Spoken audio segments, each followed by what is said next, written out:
Welcome to Study Buddy, meditation philosophy for the heart of your practice. This is a live online discussion of ancient yogic texts amongst meditation practitioners in the Shambhavananda Yoga tradition. My name is Acharya Satyam, resident teacher at Konalani Yoga Ashram in Hawaii, and I welcome you with love and respect. Well, so wonderful to see everyone. I'm really excited about our content as we continue to unpack the preliminary sutras. So I'm going to spend a little bit of time recapping just to get us all on the same page, because I think it was pretty dense material and pretty powerful. And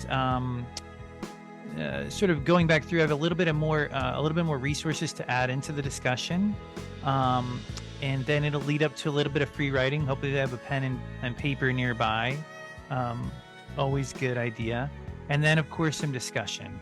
So thanks, Anandama, for posing a couple questions on Marco Polo. That was awesome. Such a great resource for us all. If anybody starts to feel that inspiration flowing, I really enjoyed having a moment in the middle of my day where I got to work with it and contemplate. That was like a treat for me. So thanks.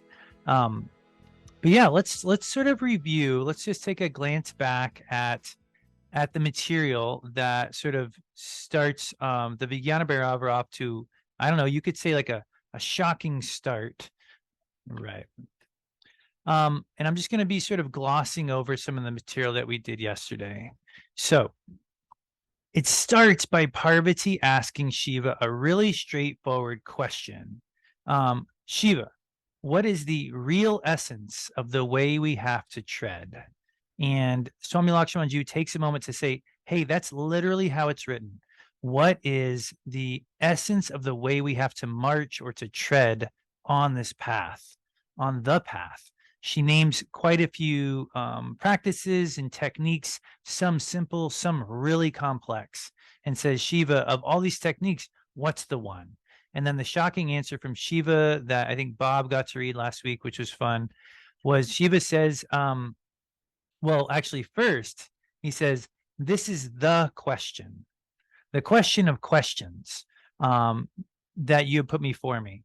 And he adds, you must conceal this answer.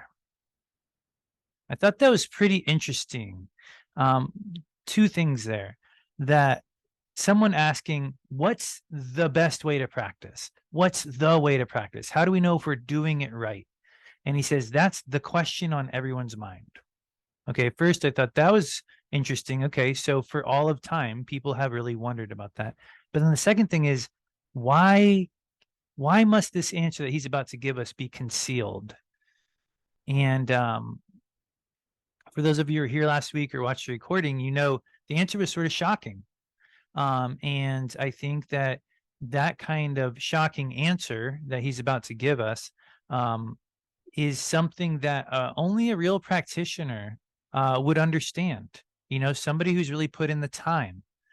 Because to say, which is what he's about to say, that no techniques are the right technique would be a little startling to someone who hasn't really tasted anything beyond technique. Do you know what I mean? So it's almost like how Babaji tells us, when someone asks for a nickel, give them a nickel, instead of giving them $100 or $1,000, whatever this answer would sort of represent. So the answer that we must conceal, you can figure that one out on your own, is that no matter what the technique looks like, whether it divides or whether it multiplies, you know, it's just sort of a way of saying no matter what the technique looks like, he says it's all bogus, an expansion of illusion, an imaginary city in the sky. And so that was sort of the jarring moment. And Parvati then responds, as we all would in that moment, well, then why are there so many techniques in all the sutras and the dharnas and the tantras? Why are they filled with techniques if they're all bogus? And Shiva's reply was pretty simple. He said, you know, techniques help focus a scattered mind. Techniques are good for people who are like doozers, who need goals. And techniques and rules keep us out of trouble before we can totally understand what's going on. You know, for example, you move into the ashram, you might not understand the big picture of why it's structured like it is, but you just sort of go, you sort of follow the rules, and it shapes you and it grows you, and eventually you sort of have that vision, you know. And then, for example, for someone like Babaji and Faith, they can adapt and mold those rules, you know, as the times change, as the people that are in the ashram require, as the students require. But until then, you sort of just need the structure. So we have all these reasons uh, of why we might need techniques, and then I wanted to pull in a couple of extra resources this week. Um, and so one is from the Guru Gita and others from the Shiva Sutras. And so, as I was saying, Shoshone, would you mind unmuting and giving us a read on these? Can we go to gallery for a second just to make sure that's good? Okay, can you hear me? Yeah, I can. Yeah, I can hear you. Go for it. Great. Okay. So Guru Gita, verse 53. Long and windy pranayamas bring disease. Asanas can become painful and hard. Attain that spontaneous natural state where the powerful breath rises and is stilled immediately of its own accord. Oh, cool. And yeah, go for it with the Shiva Sutra 2.2, and then we'll recap both of them. Shiva Sutra 2.2 says, the effort of meditation must not be artificial, akrita. It must be absolutely natural, filled with intense desire and fervent longing, and originating from the center of your heart. Excellent. So take a moment to just sit with those.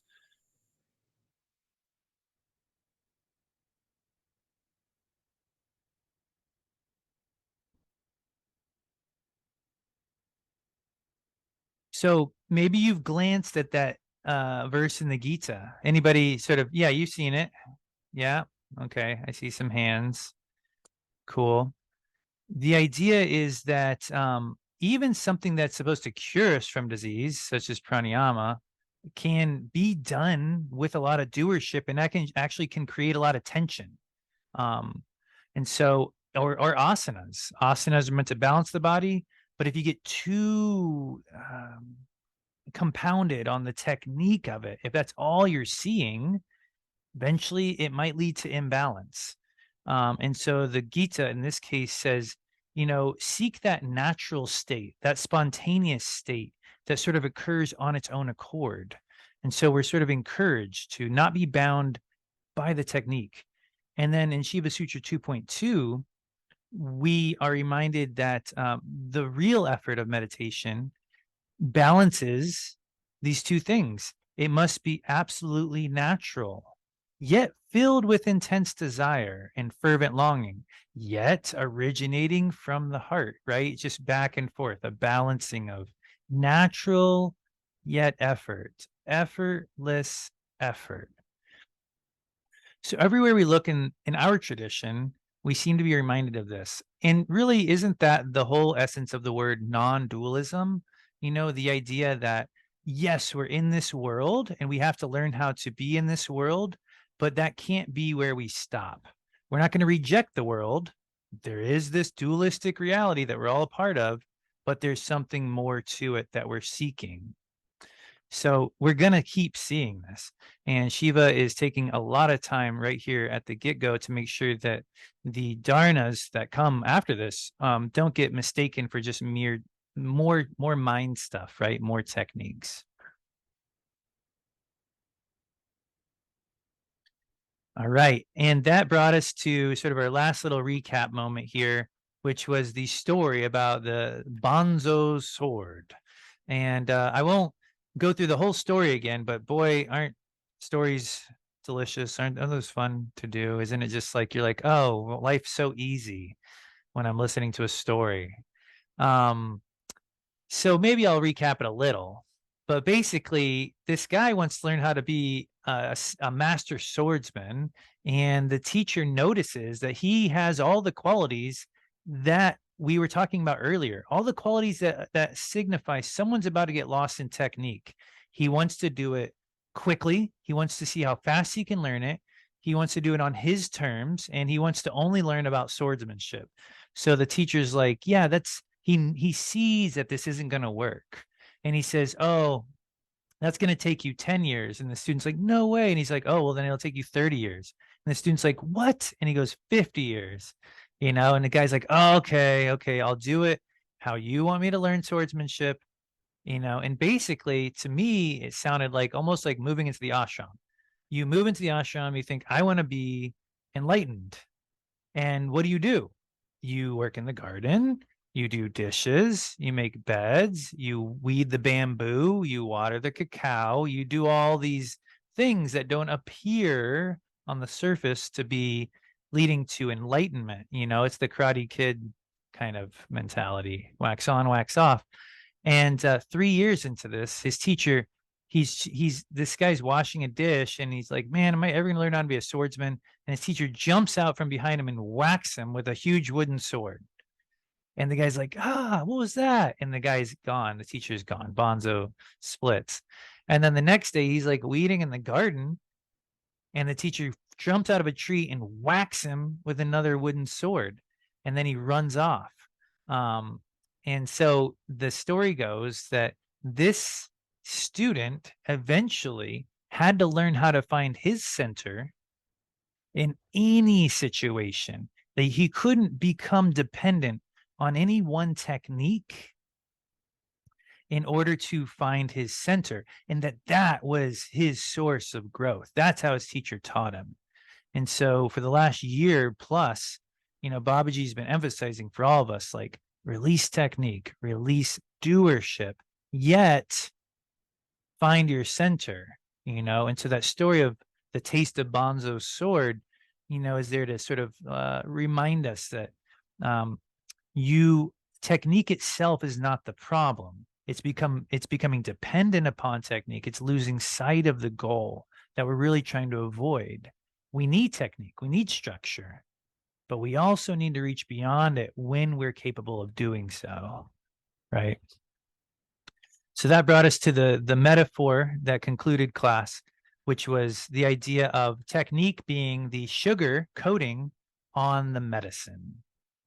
Lakshmanju gave us just this sort of concept that technique is the sugar coating that helps us take the medicine of the present, the medicine of growth of our practice, and that we need it, but not to get too dependent upon it. Like I was saying, Anonymous posted some great questions on Marco Polo that I look forward to addressing right now. But I wanted to just set us up with a free write opportunity based on how this maybe affected you over the week, or if this is the first time you're hearing it, going with that. And so the free write quite simply is based on what we've already heard. How does this knowledge, the stuff we just learned about, help you understand the role of technique in your practice? How do you experience, and this is really important, I really want to emphasize, how do you experience the difference between technique and the goal? Not know the difference, but can you feel the difference? I'd love to hear about that. And does this experience over here, or knowledge, has this helped you avoid doership or dive more deeply into your heart? And so that is the free write opportunity. As I've done before, I'd like to lead just 1 minute of practice to give us all a chance to actually taste something and then to write from that space. So feel free to just adjust your seat for a moment.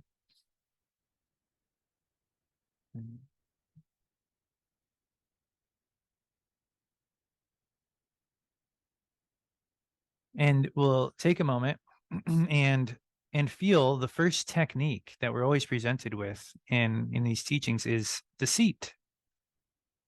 So allow yourself to rock a little from left to right. And as Paul Reps taught in the teaching what that we cited last week, you rock from left to right. And as you find your center, you center. See if you can notice that.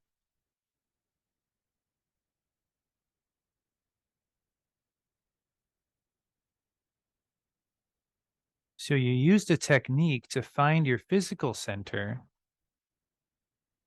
but then did that experience bring you to another center?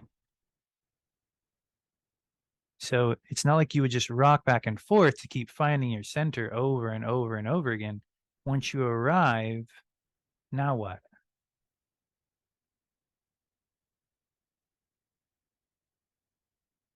And so this next layer is presented, the breath. The breath can take you towards the heart. As Babaji's been telling us recently, inhale, allow the breath to help you find the heart. And as you exhale, allow the space of the heart to expand, allow yourself to deeply surrender. That's the technique. There's a pathway, there's a structure, and it helps.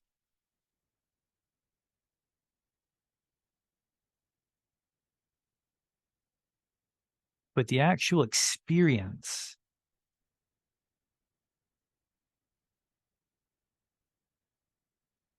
goes way beyond those simple instructions. How do you actually get your heart to expand on that exhale? You can't just say expand on exhale. It doesn't quite happen. So what do you really do?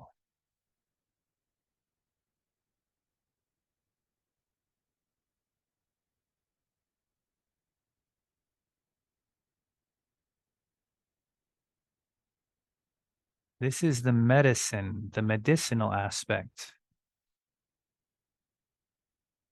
the surrender.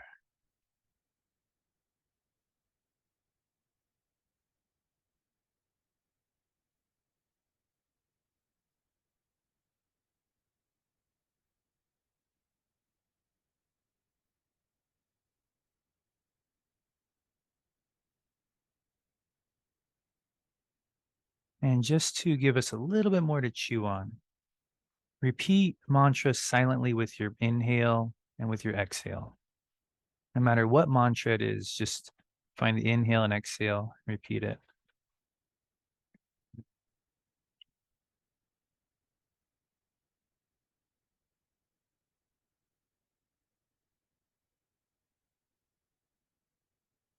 Now, the technique is the repetition of this mantra.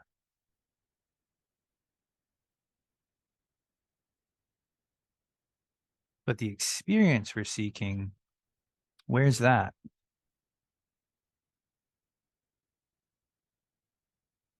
Are you repeating the mantra just to repeat the mantra?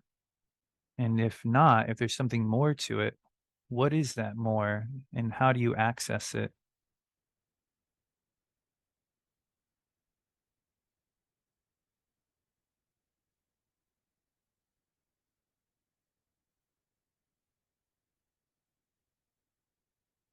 Hopefully, the mantra lets you or allows you to release tension and to open. That's the medicine.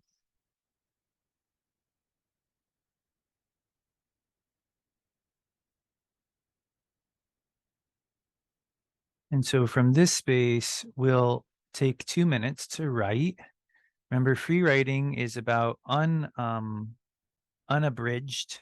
You want to let yourself just write from your feeling, and try to express something that's real for you. You don't have to have a long exposition. Just go right into like describe your experience to yourself.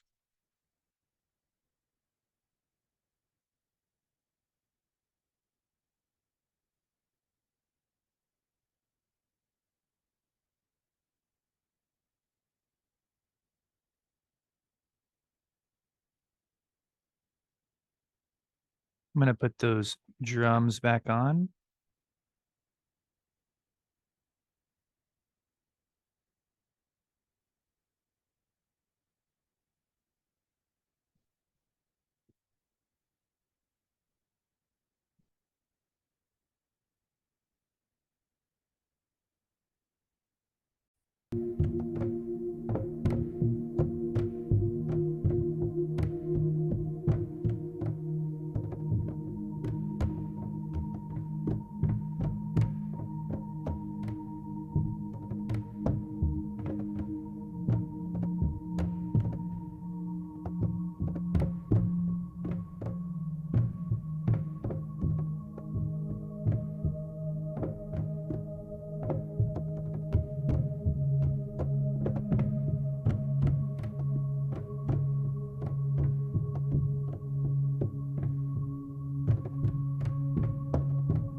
Just finishing the thought that you're on.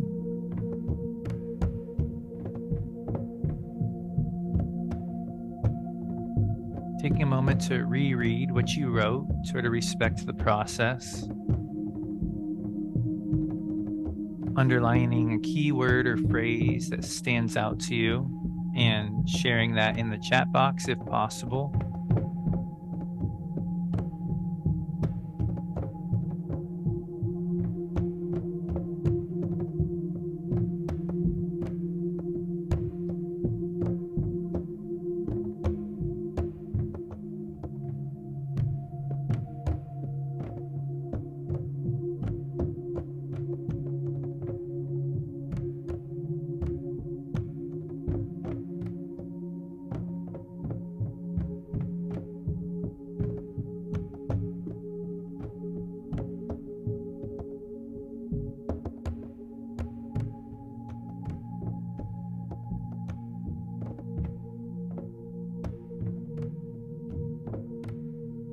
Right. Gratitude, spacious, surrender, connected flow. Doership dissolves.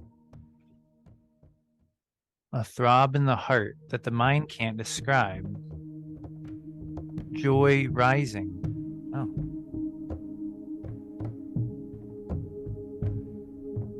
Curious and curious and observant. Spelled it's there. Energy takes over. All right, so open the floor up for some discussion. Can I see a hand for somebody elaborating on their keyword or phrase? Otherwise, I'll act like you raised your hand and call on you anyway.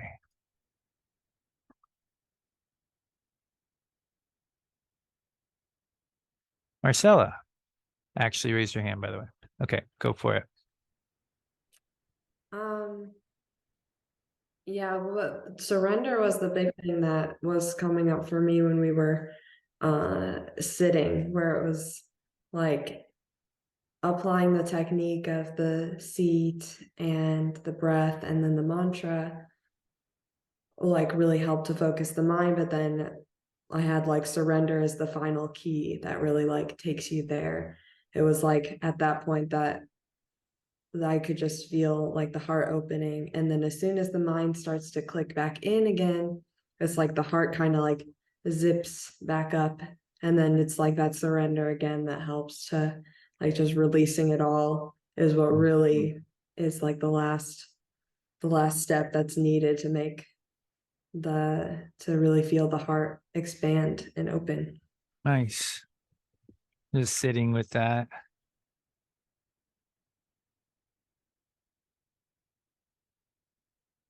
Yeah, I mean, when you said it's the final key, that really sort of hit home because it really is there's a technique that we need, and then it takes us to a certain point, and then that last step is of surrendering the technique is actually a part of the technique. It might not be said in every single one every time we teach something or read something, but it seems like Babaji says you get in the vehicle, it takes you to the mountaintop, and then getting out of the vehicle would be the final part of why that vehicle existed. So it's really, I like how you sort of brought that sort of element of step by step aspect to it. And I can't help but ask, because you're an ultra runner and I'm fascinated by the concept, if this sort of follows you into your work, when you're running, if there's a sense of like a balance of technique and letting go of technique. I mean, to run 100 miles seems like it would require you to sort of really figure that one out. Yeah, for sure. Because I work a lot on running form, because it's such a repetitive motion that, if my form is off, then, I'll be injured after so many steps in like an incorrect way. So yeah, I do a lot of work on form, which is really like a lot of like really thinking about where my body's moving, very like detail oriented. But if I'm like focusing so hard in that way for so many hours, it's like my brain can't do it. It's not fun. It's not joyful. So it's like, yeah, there is like that time in that place to really like hone in on the movement, and then to just kind of release and let your body like absorb what you've done and just like move freely. So yeah, that's a really, really important part of it. Thanks. That makes so much sense. It's like, and it's so practical. It's like, hey, yeah, we really need this, and then we really need to let go of it, or else it's going to like collapse the whole system. That's great. Thank you for sharing that. If anyone has any, follow-ups to that, or if you want to go in a different direction, now's the time. And we can figure it out. If y'all want to make comments, I can mute here too. Sure, Nanama. So I'm going a little different, but I listened to the recording of last week's class, and during the meditation, you talked about a shoehorn. Oh, And right. That just came out. I remember that. you know what, though? But I really used that all this week during my practice, like just like using the shoehorn to slip into the shoe, using the shoehorn of the mantra to slip into Nice. the essence of it. I thought it was brilliant. Oh, cool. When I said that, I was like, where did that come from? But thanks for sharing. I'm so glad that was helpful. Yeah, the shoehorn. Yeah, the idea of really treating it like a tool to get something else accomplished. Yeah. Yeah, absolutely. Sometimes it'd be so funny to get lost in technique. Like imagine if you were a gardener and you like put all this work into like weeding and fertilizing and never pulled the radish up when it was ready to be pulled. You just kept fertilizing and weeding and watering and just never harvested. That'd be like you'd be like, wow, that's great. That's really imbalanced. That's really odd. I don't understand why. But then we do that. We like breathe harder, do more mantra, and we're just like, nope, there's nothing to harvest here. Just keep doing this thing. Don't, and I get it. You're not supposed to, Baba says, don't pull up the roots of the thing and check on it all the time. But I think we're trying to find that balance. Cool. Yeah, Yogita. Well, what I experienced when I was contemplating this is that it's like I use the technique, and then when I said the energy takes over after I'm doing the circle of breath, the energy takes over, and then you just bask in that energy. So it's a point that you get to. The thing of it, the challenge of it is to stay in that point. Because then you go back to doing things and go back to the technique, but to be able to stay in that space. Yeah, and I'm remembering, the very last sutra, the Shiva Sutras, the last sentence of the last sutra was all about, or maybe the whole last sutra was about, that our practice is to sort of find that center, eventually lose it, and then re-find it, lose it and re-find it. And it was a way of just saying like, this is not a sign that you've really lost anything. This is actually how this thing works. Because I think if you're anything like me, Yogita, it's like you sort of you might worry about losing that center, or it might feel like you did something wrong, that your mind's drifting and you're not back in the heart and you're not in that expansive space. But as far as I can tell, and anybody wants to comment on it, it's almost like, no, that's actually the way it's gonna happen. Like this idea of like staying there permanently is well, I guess that's the anupaya, the upaya that's beyond all means, the place we arrive. But for those of us who are using means, which would be all of us, we can expect to gain that center and then to lose it and then to regain it. And whoever is willing to do that more will grow more, right? But I think, yeah, so I'll leave it at that. So thanks, Yogita. That was nice to bring up that point.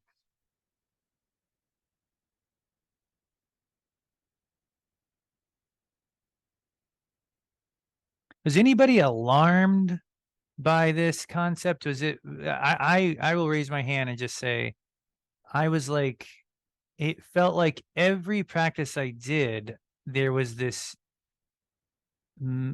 sugar and medicine concept that I didn't realize was there. Like I didn't even, like, you just take so much for granted. Like you look at a deity and you're like, of course, that is, I'm going to focus on a deity and work here and meditate on this deity. And you just like sort of go, yeah, it's right there. There's the deity, and that's what I'm going to do. And you don't realize, like, well, that deity is really just a doorway, a sugarcoating, a means, a technique, a tool, a vehicle. What are you really doing?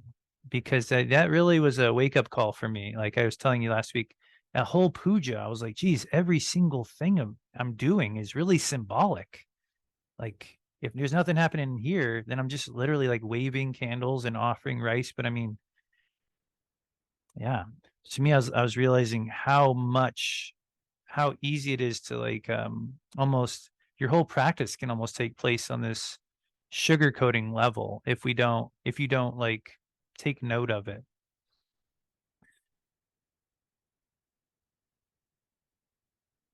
Sure, Pujari.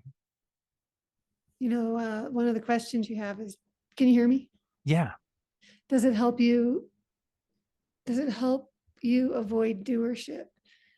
I teach a lot of yoga classes. That's mostly how I try to share with people what I do as a yogi.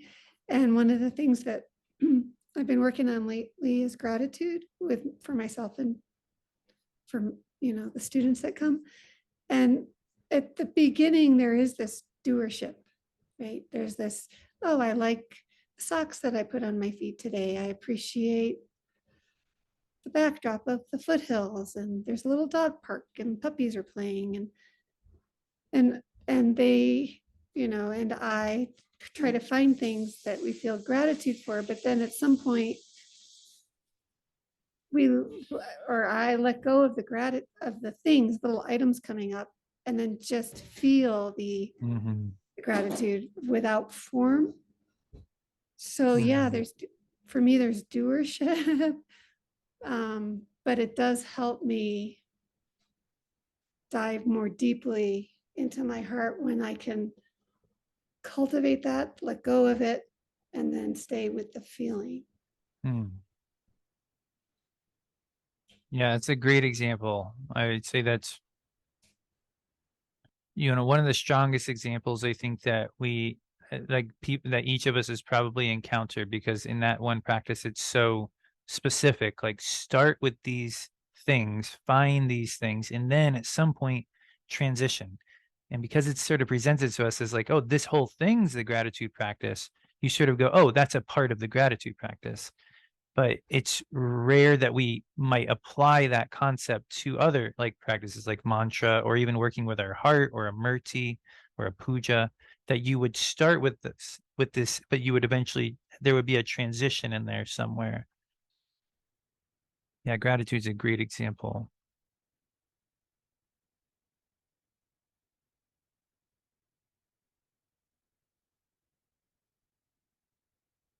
It's hard to put words to that transition. Yeah. Like to really describe like what it is you do differently in that second phase, or even in the transition. It's really hard to put words to. That's sort of why I felt like it was like a wake up call, because I feel like we might even do that transition and not even know. But sometimes just having the text point to it, suddenly you're like aware, like, oh wow, I didn't realize that was a part of every practice.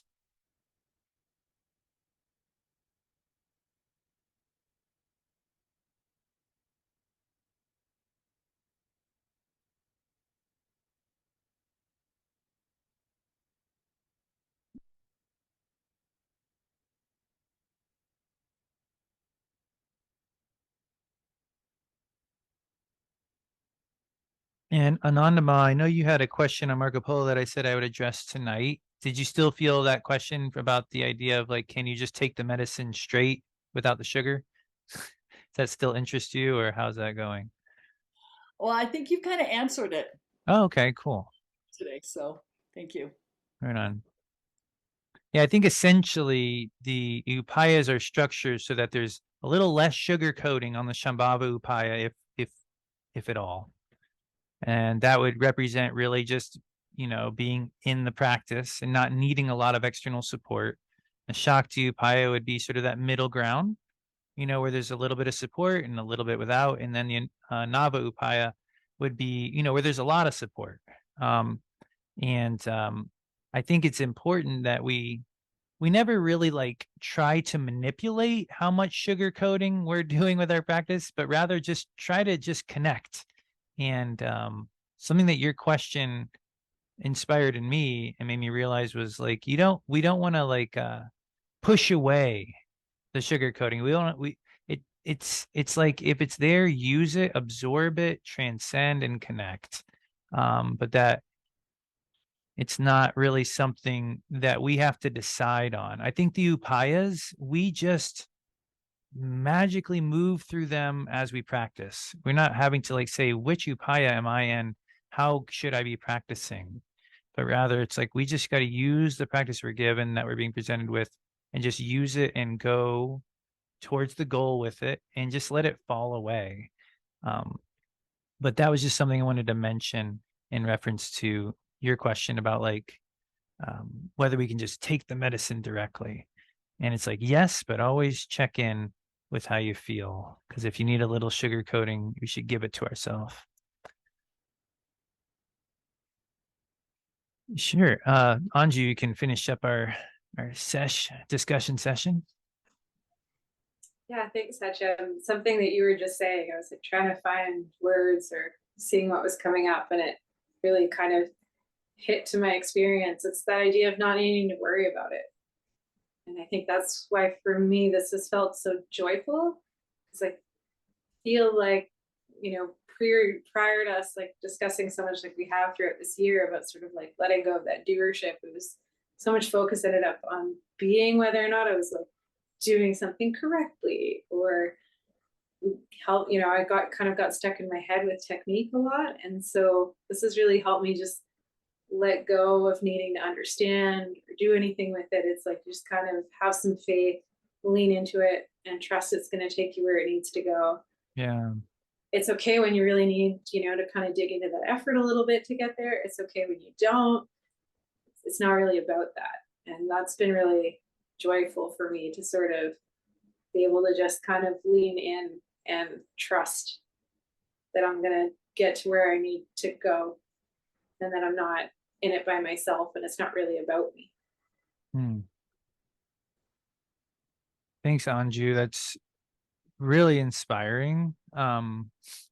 I love that it sort of brings up these feelings of like this, like you said, joyful, almost like there's supposed to be a little bit of a leap of faith, and that's what makes it this creative experience. And like if you're learning an instrument, just trust your ear and just let yourself play every now and then, and just let yourself feel, and enjoy that process, whether or not you hit the right note. But like that's a part of what makes meditation in a way exciting. I mean, think about it. We're about to meditate together. Like there's the possibility that you will just like let yourself go, and that you should sort of look forward to it. And that it's really hard to do that. Like if I was to say like, just open your heart right now, it'd be like you'd be like having to jump, it'd be like trying to jump up 2 or 3 stories. But when you start meditate, when you start getting your seat and your breath and everything, suddenly then a little bit of effort could actually take you to that experience if you're willing to sort of let it.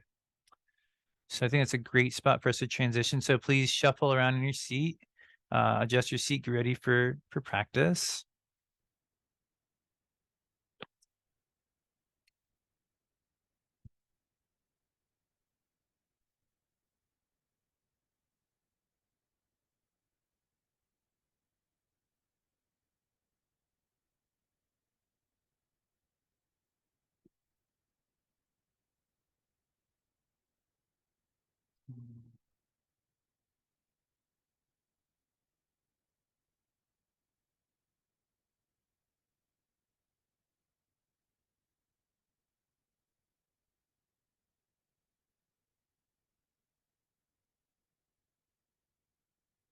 And we'll once again start with that Paul Reps inspired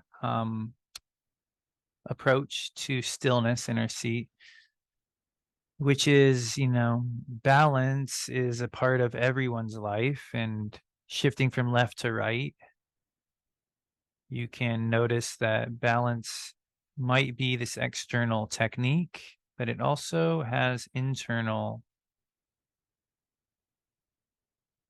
rewards. That when you find yourself sitting equally left, right, forward, and back, something in you centers.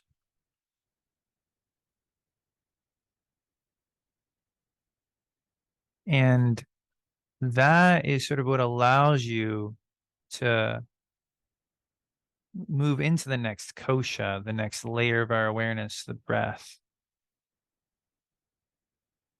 It's these doorways, these vehicles that lead to the next vehicle.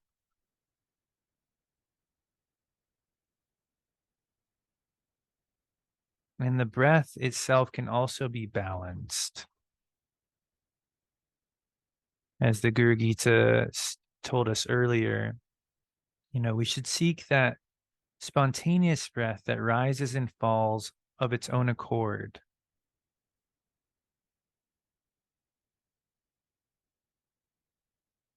That can be very challenging at first. So the simplest technique is to gently, very, very gently, to guide your breath, to smooth it out, to make it about the same length in as it is out.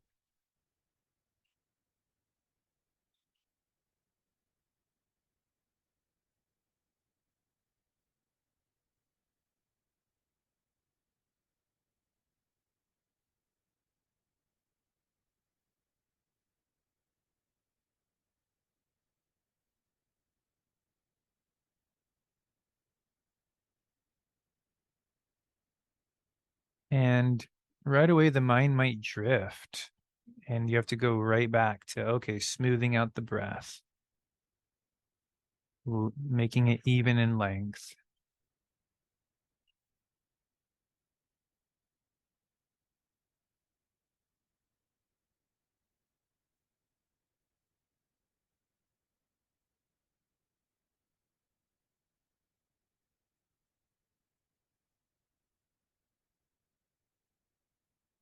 But you can also sort of arrive there and be like, oh, I'm watching my breath. This is going pretty well. And you can try to use a little less effort, a little less technique. Not no technique, but less. Allowing the breath to move a little bit more on its own.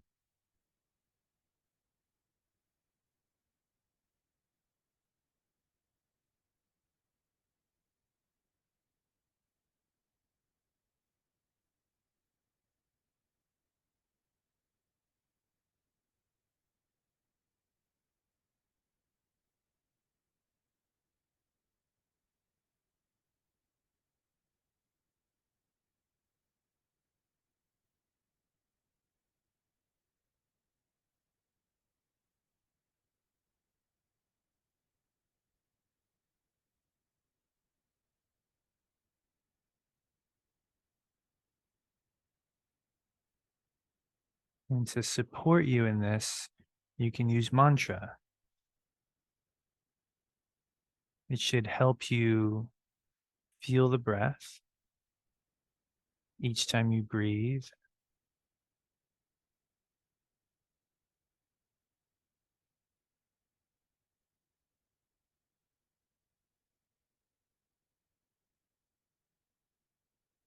But just like the breath, you can repeat the mantra very lightly, as lightly as you can remain focused.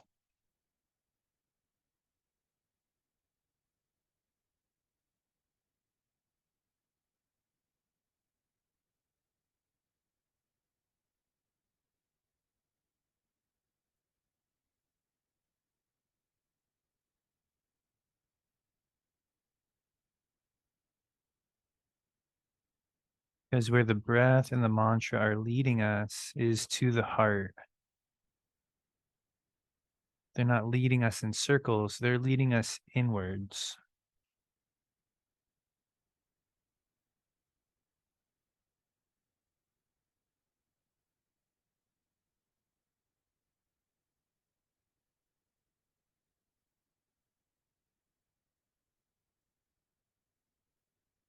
So, what does your heart really feel like?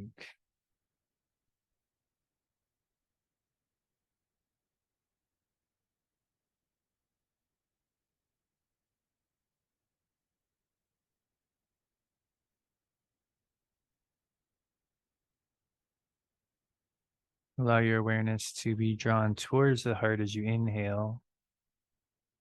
And as you exhale, allow the space of your heart, the space of that awareness to expand.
As the mind drifts, technique pulls you back.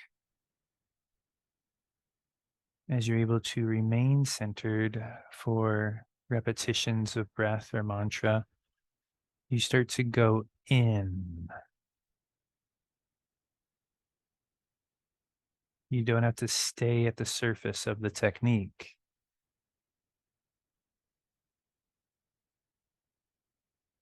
What's beyond the technique is unique to your experience. It can't be described or told to you.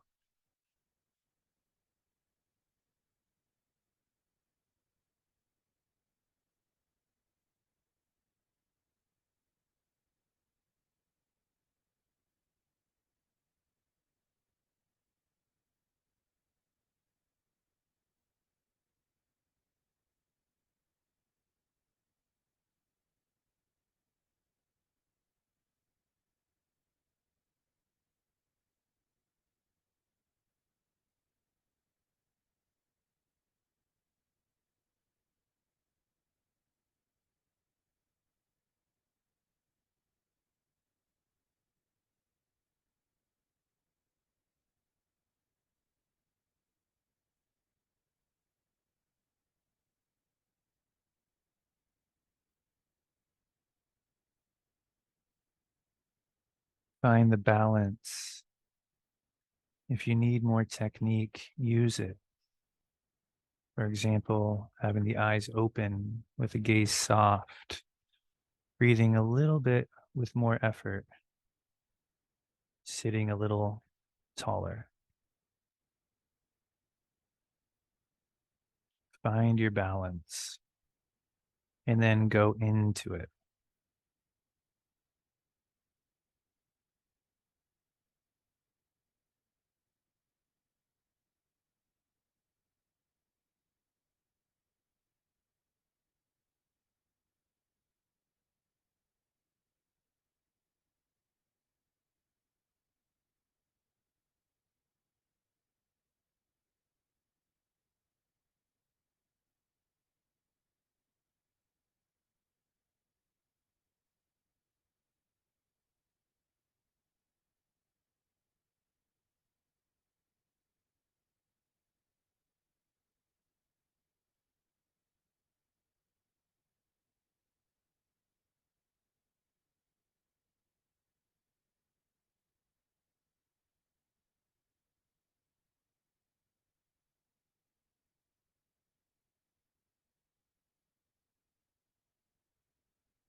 A little bit of sugar that I add to my technique is a slight smile.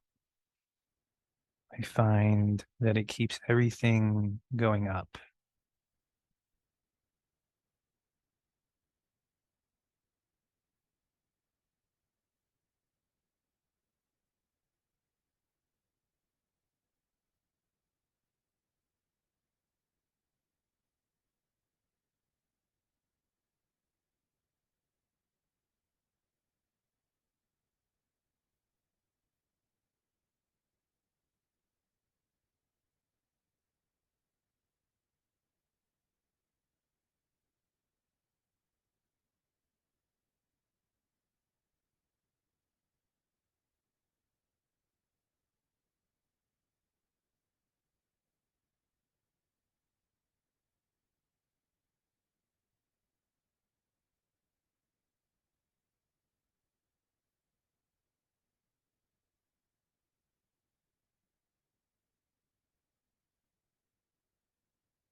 At any point in your practice, you can come back to the technique.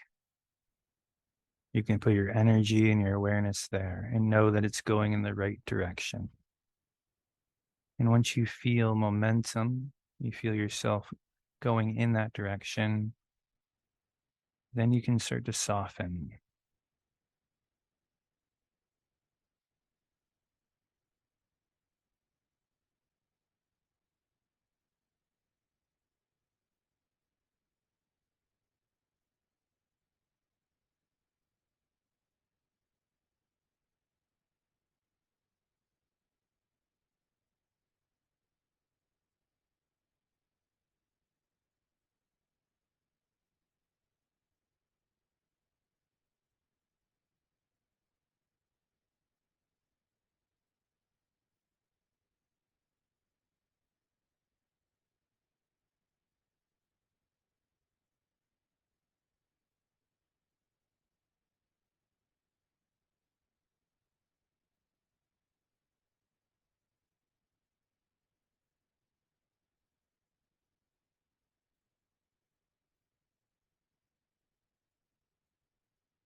And we can finish with a little bit of gratitude at the heart, because it's such a fitting practice that helps us see the difference between technique and goal.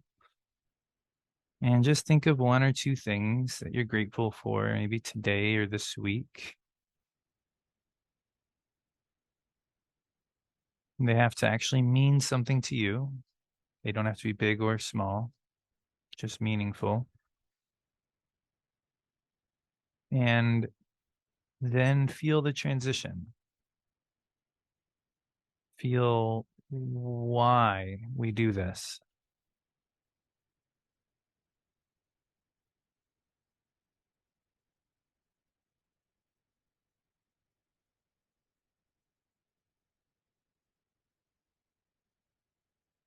And it's okay if it feels a little effortful. You know, every day's different. But as long as you know that there's another half to that practice, a half that actually means you feel grateful, then you get it. You can let the hands just open right there at the heart, imagining a flower opening there.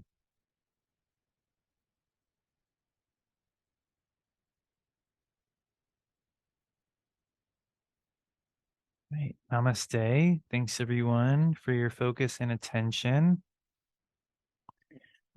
Next week, we're going to be, I'm going to just say we're going to be finishing the preface to Vijnana Bhairava, because there's another half to it. And we're going to be looking at the sutra, or the text directly. And I'm pretty excited because it's a really rich text. And so if you'd like to read ahead, remember the resources are available.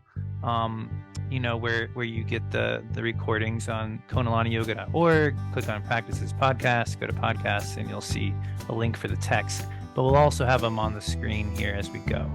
I'll stay behind for any questions or comments, but thanks again. Have a great weekend.